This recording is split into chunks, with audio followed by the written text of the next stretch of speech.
500 रुपया का नोट पड़ा हो तो आपके पैरों में फेविकोल चिपक जाएगा, आगे नहीं बढ़ सकते। 500 का नोट आपको हिला देगा, आप ऐसे हो गए बार बार फिर आसपास देख के धीरे से उठा लो।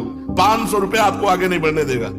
अगर 10-20 नोट 500 के पड़े हो और आसपास कोई हो ना, और आपको फिर उनको क्रॉस करना हो, निकल जाना हो वहां से, फिर आपकी परीक्षा होगी कि आप कितने बहादुर हो कि आप उनको रौंदते हुए निकल जाओ। उनका कोई महत्व ना हो, जैसे रद्दी कागज ऐसे तुम्हें, लेकिन ऐसा नहीं होगा। अगर एक कदम चलोगे, पीछे 500 का नोट है, आगे 2-4 नोट पड़े हैं, तो आसपास पहले दृष्टि जाएगी, कोई देख तो नहीं रहा है, फिर धीरे से उठा लेंगे। भले हम वो कहीं दान पेटी में डाल दें, लेकिन उठा जरूर लेंगे।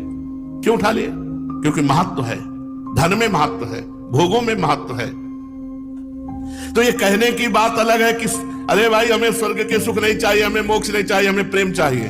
हम तो ठुकरा देते हैं स्वर्ग के सुखों को, मोक्ष को ठुकरा देते हैं, और 500 का नोट ठुकरा के आगे नहीं बढ़ सकते हैं। अगर गुलाब जामुन मिठाई की बात आ जाए तो मुंह में पानी आ जाएगा, और ठुकरा देते हैं मोक्ष, ब्रह्मानंद। ये सब कहने की बातें हैं।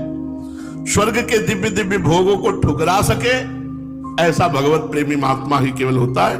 नहीं, एक अप्सरा उतर आती है तो बड़े बड़े ऋषि मुनि जो है ना भ्रष्ट हो जाते हैं, अपनी स्थिति से गिर जाते हैं। और मोक्ष सुख तो बहुत बड़ा सुख है, भगवान के प्रेमी जन उसे ठुकरा देते हैं। मोक्ष सुख को अगर कोई ठुकरा पाया तो भगवत प्रेमी महात्मा,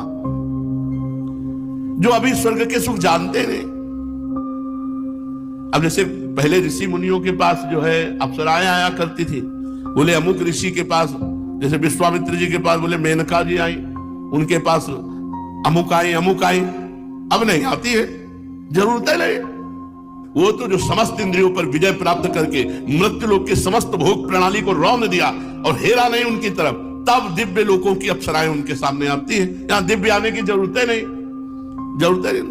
तो स्वर्ग के सुख तो तब उतरे ना जब मर्त्य लोक के सुखों का विजेता हो। जब मर्त्य लोक के सुखों में ही भ्रष्ट हो गया तो स्वर्ग के सुख की बात क्या।